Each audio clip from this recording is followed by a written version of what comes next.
से जुड़ी हुई दिल्ली पुलिस को एक और कार की तलाश है। लाल रंग की इको स्पोर्ट्स कार की तलाश की जा रही है। दिल्ली पुलिस की 5 टीमें इसके लिए गठित की गई हैं। दिल्ली पुलिस ने एक अलर्ट भी जारी किया है। पूरी दिल्ली में एक कार की तलाश में पुलिस जुटी हुई है।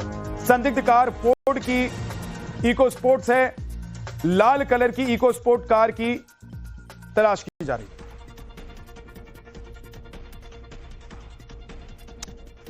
यह प्रधानमंत्री नरेंद्र मोदी की उस वक्त की तस्वीर है जब वो दिल्ली ब्लास्ट के पीड़ितों से, घायलों से मुलाकात करने के लिए हॉस्पिटल पहुंचे थे। वहां के डॉक्टर्स से जानकारी ले रहे थे। सभी पीड़ितों, घायलों के स्वास्थ्य पर अपडेट उन्हें दिया गया कि किसकी स्थिति अभी कैसी है, कौन ज्यादा जख्मी है, कौन कम जख्मी है और उनकी हालत क्या है, उनका ट्रीटमेंट क्या चल रहा है। इसके अलावा आप देखिए तस्वीरों में अब आपको ठीक से दिखाई दे रहा होगा कि प्रधानमंत्री नरेंद्र मोदी एक एक बेड पर अलग अलग जहां पर ये घायल मौजूद हैं उनसे मुलाकात कर रहे हैं, उनसे पूछ रहे हैं कि कहां कहां उन्हें चोटें आई हैं। इसके बाद किसी के सर पर, किसी के कंधे पर हाथ रखकर उन्हें सांत्वना दे रहे हैं, लोगों से बात कर रहे हैं, पूछ रहे हैं कि क्या हुआ था, क्या उन्होंने देखा उस वक्त का, वहां का मंजर क्या था, कैसे वो चपेट में आए, कितनी दूरी पर थे, क्या उन्हें वहां दिखाई दिया था। ये तमाम बातें प्रधानमंत्री नरेंद्र मोदी के साथ शेयर करते हुए जो पीड़ित हैं वो और इसके अलावा जो डॉक्टर्स हैं वो भी ब्रीफ कर रहे हैं, जानकारी दे रहे हैं प्रधानमंत्री को कि जो घायल आए तो किस अवस्था में आए थे, अब उनकी स्थिति क्या है और उनकी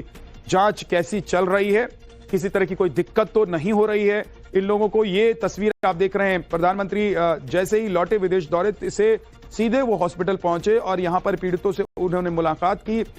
बम ब्लास्ट में जो घायल लोग हैं उनका दुख जाना, उनका दर्द बांटा, उन्हें सांत्वना दी, उनसे बातचीत की।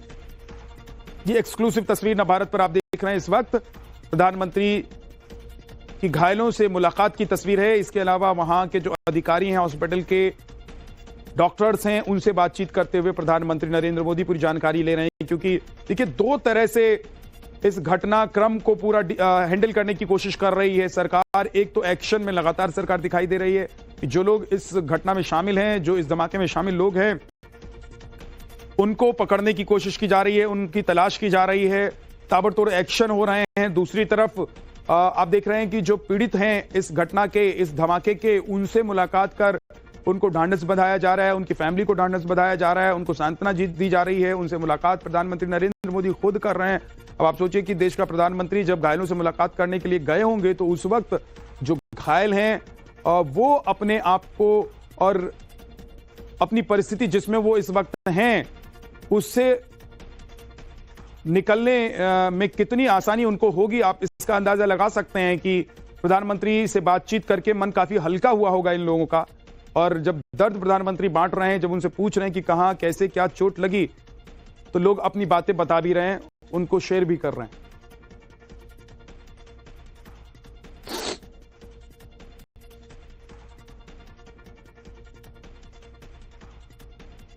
प्रधानमंत्री नरेंद्र मोदी और दिल्ली धमाके के घायल जो हॉस्पिटल में इस वक्त भर्ती हैं, प्रधानमंत्री से मिलने की यह तस्वीर है।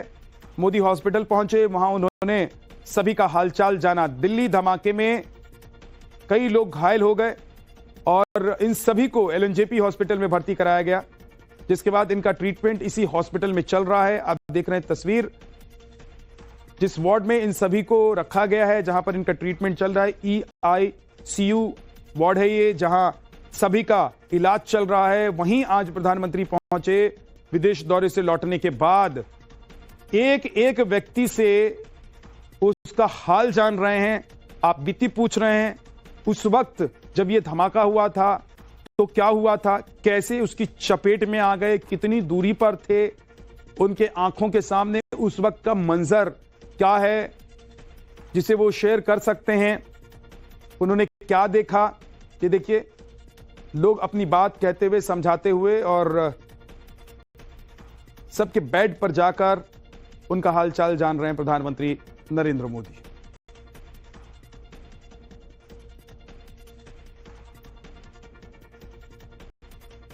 परसों दिल्ली में शाम को लाल किले के पास जो धमाका हुआ था, Lal Qila metro station number 1 के पास, गेट नंबर 1 के पास, वहीं ये सभी लोग घायल हुए थे और उसके बाद ही इन्हें हॉस्पिटल में एडमिट कराया गया था। प्रधानमंत्री भूटान दौरे पर थे, जैसे ही लौटे तो उन्होंने सब घायलों से मुलाकात की। और साथ ही साथ उन्होंने एक ट्वीट भी किया है, एक्स पर पोस्ट उन्होंने किया है। उन्होंने लिखा है कि वो प्रेयर कर रहे हैं कि सभी घायल जल्द से जल्द स्वस्थ हो जाएं। उन्होंने सबसे मुलाकात की है, सबसे हालचाल जाना है। और इसके अलावा जो सबसे बड़ी बात अपने पोस्ट में उन्होंने लिखा है कि न्याय जरूर मिलकर रहेगा। खुलासा हुआ है जैश भारत में मिनी रिक्रूट कमांड सेंटर बनाना चाहता था, यानी कि लोगों की भर्ती के लिए एक कमांड सेंटर होता। मिनी रिक्रूट कमांड सेंटर के लिए शाहीन को फंडिंग हुई थी। सहारनपुर और हापुड़ में मिनी आतंकी रिक्रूट कमांड सेंटर बनाने की तैयारी थी। मिनी रिक्रूट कमांड सेंटर की जिम्मेदारी शाहीन को मिली थी। शाहीन रिक्रूट सेंटर खोलने के लिए जगह तलाश रही थी कि कहां पर महफूज तरीके से इस कमांड सेंटर को चलाया जा सकता है और कानो कान किसी को खबर नहीं लगे। बाहर से देखने में ये कोई ऑफिस दिखाई दे, लेकिन अंदर खाने आतंकी एक बड़ी साजिश और आतंकी पाठशाला चलाने की तैयारी थी।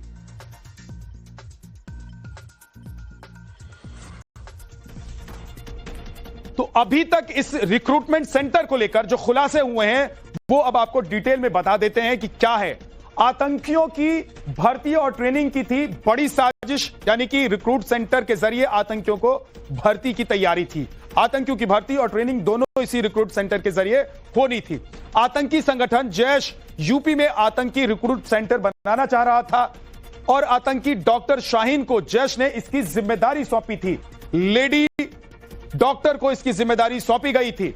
शाहीन को कम भीड़ भाड़ वाली जगह की तलाश थी ताकि वो इस सेंटर को वहां चला सके पर्दे के पीछे से। इसके अलावा मुस्लिम गरीब लड़कियां डॉक्टर शाहीन का टारगेट हो सकती थी, उनको टारगेट करने की तैयारी थी। फाउंडेशन के नाम पर जैश से बड़ी फंडिंग आनी थी और दिखाने के लिए दवा और पढ़ाई के नाम पर इस सेंटर को खोला जाना था, इसकी तैयारी थी। कितनी चालाकी से यह सब किया जाना था। पिछले 6 महीने से सेंटर बनाए जाने की तैयारी चल रही थी और फंडिंग की जानकारी भी मिली है कि सेंटर को बनाने के लिए शाहीन को फंड किया जा रहा था और एक बड़ा फंड आने वाला था। लेकिन इससे पहले बड़ा फंड आता, ये सेंटर खुल पाता,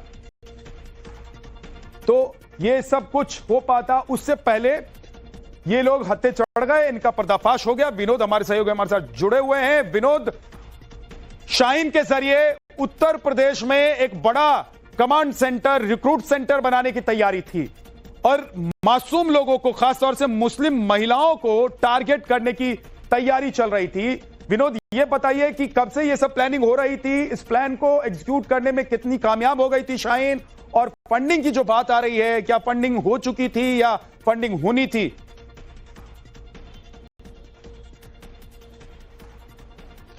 देखिए, पहली बात यह है कि पिछले 6 महीने से लगातार शाहीन इसकी तैयारी कर रही थी। इसके लिए सहारनपुर और हापुड़ जैसे इलाकों में लगातार ऐसे लोकेशंस की तलाश की जा रही थी जहां पर एक्टिविटीज थोड़ी कम हो, मूवमेंट थोड़ी कम हो, ताकि सबकी नजर उस पर ना पड़े। एक ऐसी जगह, एक ऐसा संस्था जहां पे कम से कम 5 से 10 कमरे हो, जहां पे बच्चियों के लिए स्कूल चलाया जा सके, उनके वहां पे कोई अस्थायी मेडिकल व्यवस्था जो है उनके लिए दिया जा सके। कोई एनजीओ ऐसा के नाम पर ऐसा संस्था बनाया जा जहां पे ये दिखाया जाए कि यहाँ पे गरीब मजबूर जो मुस्लिम महिलाएं हैं और उनकी बच्चियां हैं, उनके लिए व्यवस्था, मदद की जाती है, उनके लिए व्यवस्था है।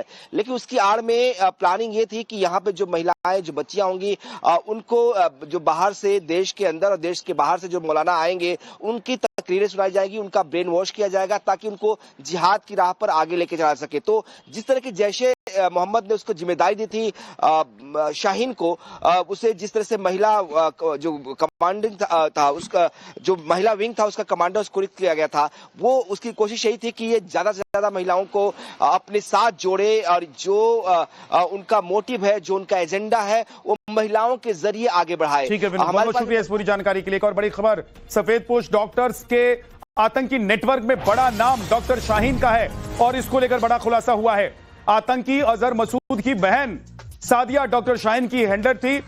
डॉक्टर शाहीन सीधे सादिया मसूद के सीधे संपर्क में थी। सादिया आतंकी संगठन जैश की महिला विंग की हेड है। सादिया अजहर का पति यूसुफ अजहर कंधार हाईजैक में शामिल था। डॉक्टर शाहीन आतंकियों के महिला विंग में शामिल थी। यह बड़ा खुलासा हुआ है।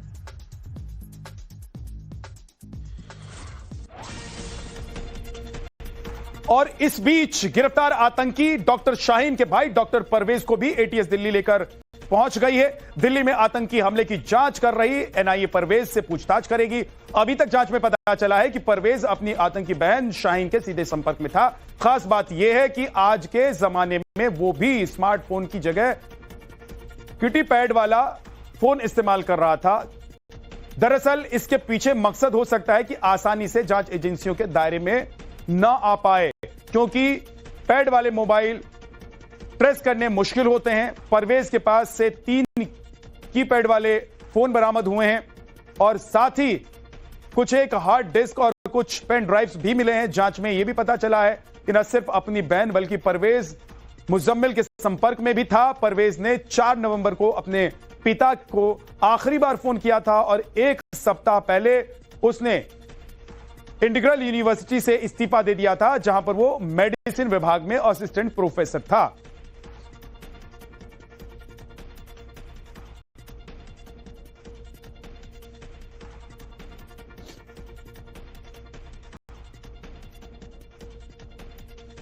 तो दिल्ली धमाकों को लेकर जिस तरह से एक के बाद एक खुलासे हो रहे हैं, उससे यह अंदेशा है कि एक सीरियल ब्लास्ट की प्लानिंग हो रही थी, लेकिन उससे पहले ही जांच एजेंसियां उन तक पहुंच गई और फिर आनन फानन में पैनिक में दिल्ली धमाके को अंजाम दे दिया गया।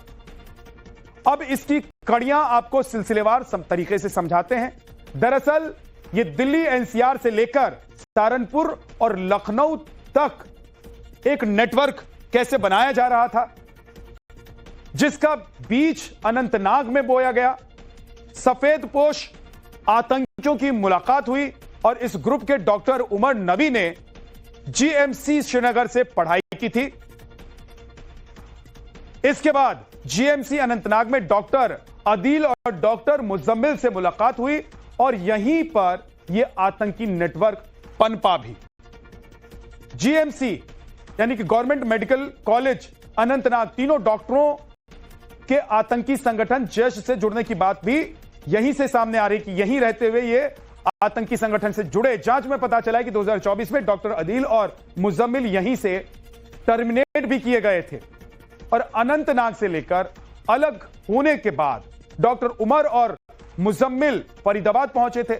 यहां पर अल फला यूनिवर्सिटी को ठिकाना इन्होंने अपना बना लिया। डॉक्टर उमर अल फला यूनिवर्सिटी में प्रोफेसर था और यहीं पर 2 किराए के मकान लिए गए, जहां पर 3000 किलो अमोनियम नाइट्रेट जुटा लिया गया। इसके अलावा इस ग्रुप के डॉक्टर अदील ने सहारनपुर को अपना ठिकाना बनाया। डॉक्टर अदील ने सहारनपुर में शादी भी की, लेकिन अपना मकसद वो नहीं भूला। सहारनपुर में सभी सफेदपोश आतंकी उसकी शादी में शामिल हुए थे और इस सफेदपोश आतंकियों की एक कड़ी लखनऊ से भी जुड़ती है। इस ग्रुप की डॉक्टर शाहीन और डॉक्टर परवेज का घर लखनऊ है, जहां कल एटीएस की रेड हुई थी। डॉक्टर शाहीन के पाकिस्तान से कनेक्शन का भी शक है।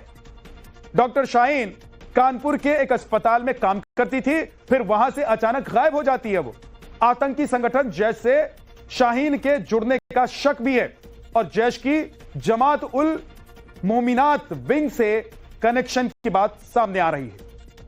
लेकिन इससे पहले यह सफेदपोश आतंकी संगठन बड़े सीरियल धमाकों को अंजाम दे पाता, उससे पहले जम्मू कश्मीर पुलिस और एजेंसियां इनके पीछे पड़ गई। सहारनपुर फरीदाबाद से अरेस्टिंग के बाद पैनिक में 10 नवंबर को लाल किले के बाहर धमाका कर दिया गया। शक है कि आतंकी डॉक्टर उमर ने ही कार से विस्फोट किया था और डीएनए टेस्ट से ही हमलावर की पहचान हो पाएगी। अभी इस बात की आशंका जाहिर की जा रही है कि जिस गाड़ी में ब्लास्ट किया गया उसमें उमर था या नहीं था। एक बड़ी खबर आपको बता देते हैं। इस बीच सूत्रों के हवाले से खबर है कि 300 किलो अमोनिया नाइट्रेट की तलाश चल रही है। अभी सिर्फ 2900 केजी अमोनिया नाइट्रेट ही बरामद हुआ है। फरीदाबाद के 2 ठिकानों से यह मिला था अमोनिया नाइट्रेट की तलाश में ताबड़तोड़ छापेमारी चल रही है और यही कारण है कि एजेंसियों को शक है कि ये सफेदपोश आतंकी देश के अलग अलग हिस्सों में एक साथ धमाके कर देश को दहलाने की साजिश रच रहे थे, लेकिन इससे पहले उनकी साजिश कामयाब हो पाती एजेंसियों के हत्थे चढ़ गए और अब एक बार फिर से इस नेटवर्क का खुलासा इस बात को लेकर कि कुछ और अमोनियम नाइट्रेट है जो इनके पास है, इनके कब्जे में है या कहीं इन्होंने छुपा रखा है, तो उसकी तलाश की जा रही है।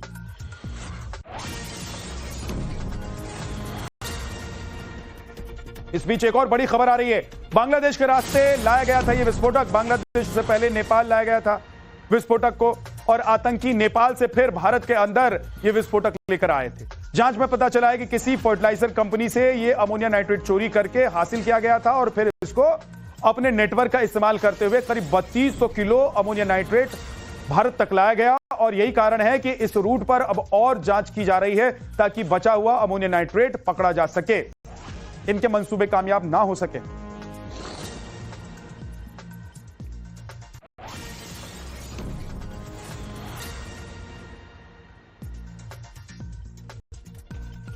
अब जरा आपको ग्राफिक्स के जरिए समझाता हूं कि लाल किले के करीब आखिर कहां इस कार को पार्क किया गया था और ब्लास्ट वाली जगह तक पहुंचने के लिए हमलावरों ने कौन सा रूट अपनाया।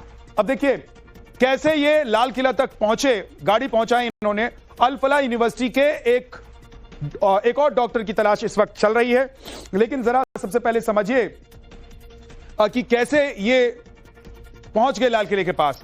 फिलहाल जो डॉक्टर है वो फरार चल रहा है। डॉक्टर निसार गिलानी, अल फलाह यूनिवर्सिटी में एक ऐसा डॉक्टर जो काम कर रहा था, उसकी तलाश की जा रही है। लेकिन अब आपको ये रूट समझाते हैं कि यहां कैसे धमाका किया गया, कैसे यहां तक वो पहुंचते हैं। देखिए ये लाल किला है जिसके बाहर ये मेट्रो का स्टेशन गेट नंबर 1 है जहां पर धमाका किया गया। और ये जो रेड लाइन आप देख रहे हैं ये आतंकियों का रूट था। सुनहरी मस्जिद पार्किंग में यहां पर गाड़ी को पार्क किया गया, काफी देर तक यहीं पर गाड़ी पार्क रही और इसके बाद गाड़ी लेकर एक व्यक्ति यहां से निकलता है और वो पहुंच जाता है यहां। कुछ देर तक यहां पर वो गाड़ी को खड़ी करके छोड़ देता है और उसके बाद इसमें धमाका करता है। ये सुनहरी मस्जिद पार्किंग, आप अगर लाल किला या दिल्ली चांदनी चौक के आसपास गए होंगे तो आपको पता होगा कि कुछ ही दूरी पर है। यहीं से वो लेकर गया था गाड़ी को पार्किंग से निकालकर और वहां जाकर फिर गाड़ी में धमाका कर दिया गया।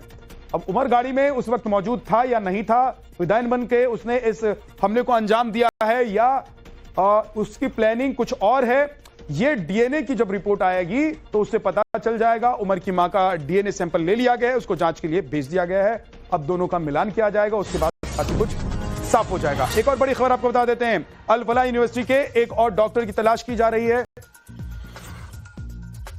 फिलहाल फरार है ये डॉक्टर निसार गिलानी की तलाश की जा रही है। अल फलाह यूनिवर्सिटी में एक ऐसा डॉक्टर काम कर रहा था जिसे कश्मीर से आतंकी लिंक होने का शक है और इसी के कारण SMHS कश्मीर अस्पताल से उसे बर्खास्त भी कर दिया गया था।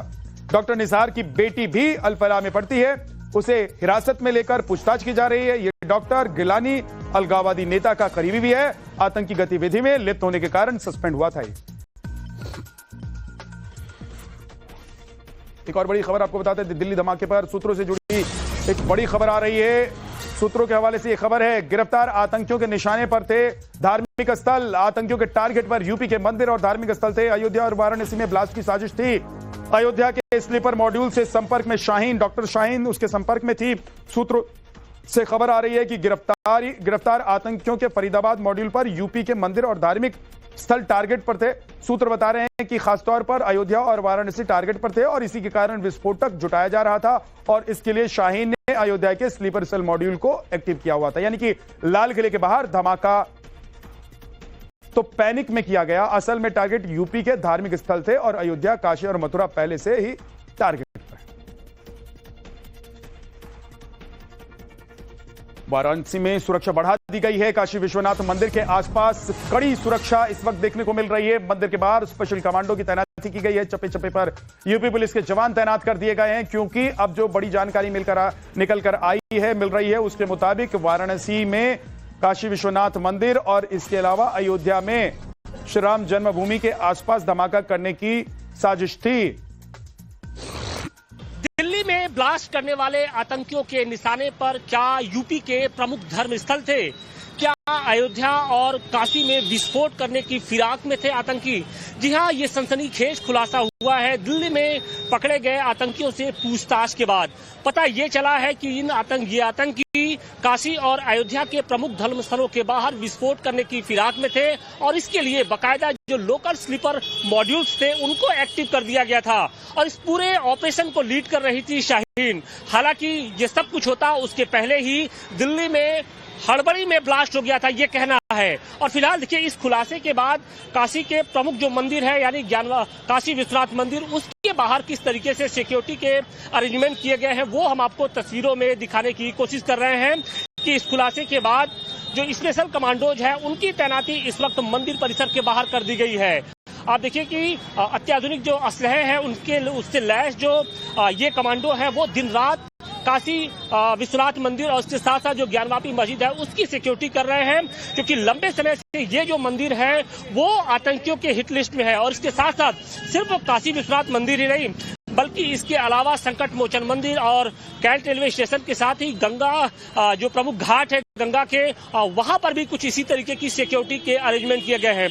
काशी विश्वनाथ मंदिर की अगर हम बात करें तो यहाँ पर 3 लेयर सिक्योरिटी के अरेंजमेंट किए गए हैं। पहले स्पेशल कमांडो, फिर उसके बाद पुलिस और पीएससी के जवान और उसके बाद लोकल इंटेलिजेंस के जो जवान हैं वो पूरी तरीके से सिक्योरिटी का जो मोर्चा है उसको संभाल लिया है ताकि किसी तरीके की कोई अप्रिय घटना न हो सके।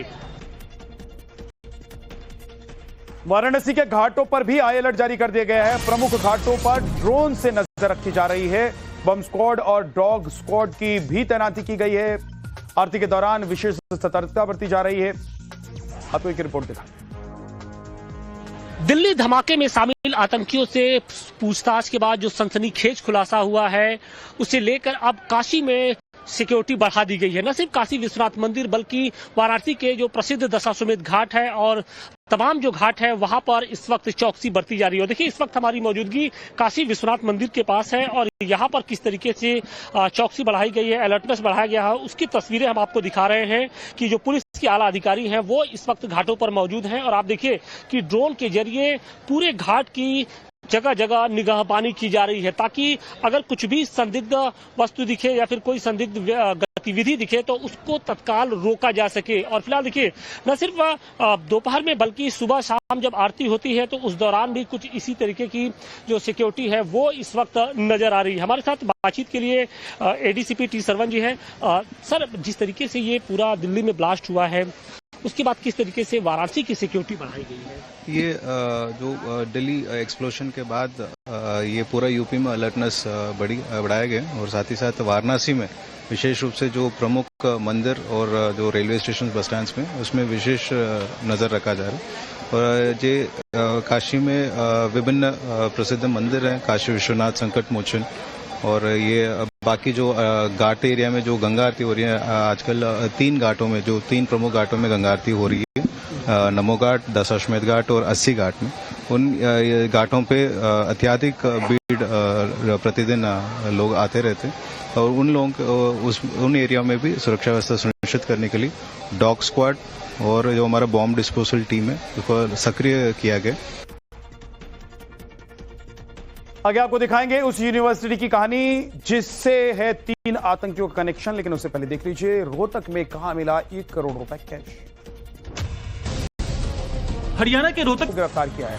सोशल मीडिया पर भड़काऊ पोस्ट करने का आरोप है। दारंग से मतिउर रहमान, गोलपाड़ा से हसन अली, चिरांग से अब्दुल लतीफ, कामरूप से वजहुल कमाल और बोंगाई गांव से नूर अमीन अहमद की गिरफ्तारी हुई है। अब आपको उस अल फलाह यूनिवर्सिटी के बारे में बताते हैं जहां से एमबीबीएस कोर्स के 3 प्रोफेसर्स का नाम आतंकी मॉड्यूल में शामिल है। अल फलाह यूनिवर्सिटी फरीदाबाद के धौज गांव में है। दिल्ली से इसकी दूरी करीब 70 किलोमीटर है और इसका कैंपस करीब 76 एकड़ में फैला हुआ है। साल 1997 में एक इंजीनियरिंग कॉलेज के रूप में इसकी स्थापना की गई थी। साल 2013 में NAAC ने इसे ए कैटेगरी में रख दिया। Haryana private universities amendment act 2014 के तहत यूनिवर्सिटी की स्थापना हुई। इसका संचालन अल फलाह चैरिटेबल ट्रस्ट करता है जिसके चेयरमैन जावेद अहमद सिद्दकी हैं। और वाइस चेयरमैन मुफ्ती अब्दुल्ला कासमी हैं।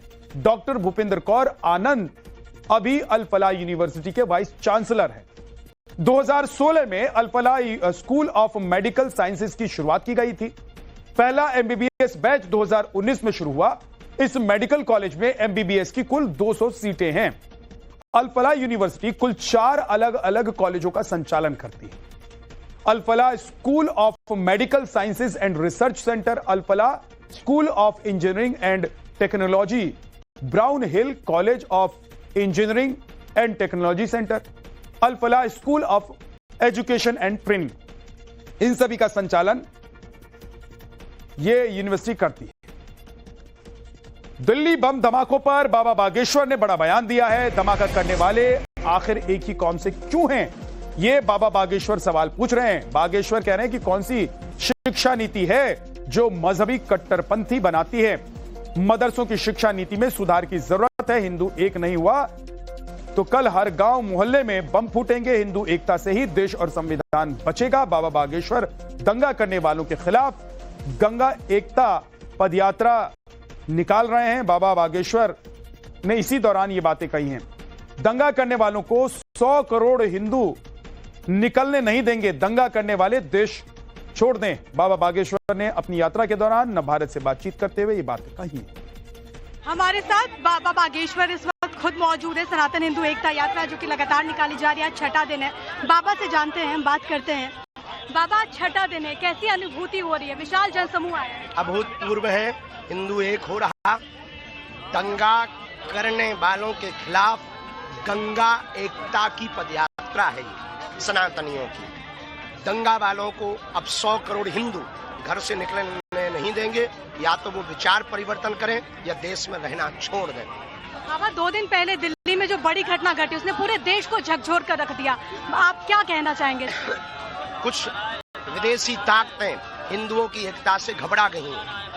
पदयात्रा को देख करके कई लोगों के पेट में दर्द हो रहा है। हिंदुओं की एकता से कई लोगों के पेट में दर्द हो। ना हम लोग रुकेंगे ना झुकेंगे और निश्चित रूप से वो घटना नहीं होनी चाहिए। बहुत ही घोर निंदनीय हुई है। पर बात ये उठ रहा है प्रश्न चिन्ह कि आखिर जो दंगा जिसके यहाँ से RDX पकड़ा गया वो एक ही कौम के क्यों निकले और वो एक ही जगह से सामान क्यों निकला? आखिर कौन सी ऐसी शिक्षा नीति है जो इन लोगों को इतना मजहबी कट्टरपंथी बनाती है? हमें लगता है कहीं ना कहीं इस देश के मदरसों की शिक्षा नीति में सुधार की आवश्यकता है। और आज यदि हिंदू एक नहीं हो गया, 100 करोड़ हिंदू हमारी इस बाइट को बहुत ध्यानपूर्वक सुन लें, आज एक नहीं हुआ, अभी हमने यदि एकता भारत में नहीं दिखाई, आज हमने यदि सेना का साथ नहीं दिया, आज हमने यदि एकजुट होकर आवाज नहीं उठाई, तो वो दिन दूर नहीं। आज 8 मरे, कल 80, 800, 8000 हर गांव मोहल्ले में बम फूटेंगे यदि आज हिंदू एक नहीं होंगे। दिल्ली बम धमाके के बाद इस बीच बाबा बागेश्वर की हिंदू एकता यात्रा की सुरक्षा भी बढ़ा दी गई है। बाबा बागेश्वर की यात्रा के चारों तरफ एक सुरक्षा घेरा बना दिया गया है। साथ ही यात्रा में शामिल होने वाले हर शख्स की कड़ी जांच की जा रही है। साथ ही पुलिस का एक घेरा हर समय बाबा बागेश्वर के साथ चल रहा है। फरीदाबाद से विस्फोटक बरामद होने के बाद यहाँ पर बाबा बागेश्वर की सनातन हिंदू एकता यात्रा में सुरक्षा बहुत ज्यादा कड़ी कर दी गई है। पुलिस के यहाँ पर लगातार मौजूदगी है। ऐसी वैन है जो कि लगातार आगे सिक्योरिटी को देखते हुए लगातार जा रही है। पायलट गाड़ी, इसके अलावा पुलिस के आला अधिकारी आपको लगातार नजर आएंगे। लगातार सिक्योरिटी में जो जवान है उनकी यहाँ पर मौजूदगी है। सुरक्षा घेरा बहुत कड़ा कर दिया गया है। आप देख सकते हैं तस्वीरों में कि कैसे तमाम जो पुलिस के जवान हैं वो यहाँ पर मौजूद है। हर आने जाने वालों पर पैनी निगाह रखी जा रही है। ड्रोन की सहायता भी ली जा रही है ताकि किसी प्रकार की कोई सुरक्षा में ऐसे कोई लापरवाही ना हो। इसके अलावा तमाम जो पुलिस के जवान है, क्योंकि सड़क के दोनों तरफ यहाँ पर एक घेरा बना दिया गया है ताकि जो तमाम जो श्रद्धालु हैं उनको रोका जा सके, क्योंकि जाहिर है कि आस्था बहुत ज्यादा प्रबल है, लेकिन सिक्योरिटी अपने आप में एक बहुत अहम मसला। और यही कारण है कि आपको लगातार यहाँ पर पुलिस नजर आएगी जो कि इस पूरे यात्रा के साथ साथ चलते हुए नजर आ रही है। ये कोशिश कर रही है कि किसी प्रकार की कोई ऐसी लापरवाही इस बाबा बागेश्वर की यात्रा में ना हो जाए। यही कारण है कि तमाम जो सीनियर ऑफिसर्स हैं वो यहाँ पर मौजूद है। अतिरिक्त घेरा बनाया गया है। ये देखिए, पहला घेरा है, उसके बाद दूसरा घेरा, फिर ऐसे ही कई सारे घेरे बनाए गए हैं। बाबा बागेश्वर के पास भी सुरक्षा बहुत कड़ी कर दी गई है। वहां पर भी अतिरिक्त बलों की तैनाती की गई है, क्योंकि सिक्योरिटी बहुत ज्यादा अहम और खास तौर पर जो सनातन हिंदू एकता यात्रा है, जिसको लेकर के सियासत भी दूसरी तरफ, लेकिन साथ ही साथ लोगों की भावना बहुत सेंसिटिव ये पूरा मुद्दा हो जाता है। यही कारण है कि पुलिस यहाँ पर हर एक चौक चौराहे पर पैनी निगाह बरते हुए है, ताकि किसी प्रकार की कोई भी दिक्कत कम से कम इस पूरी यात्रा के दौरान ना हो।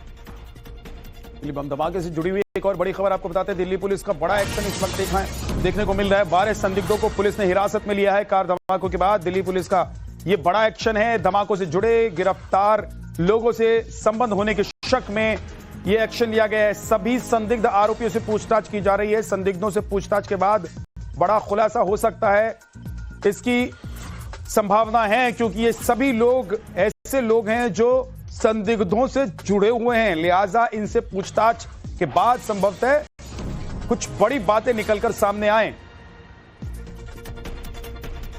भोपाल से 27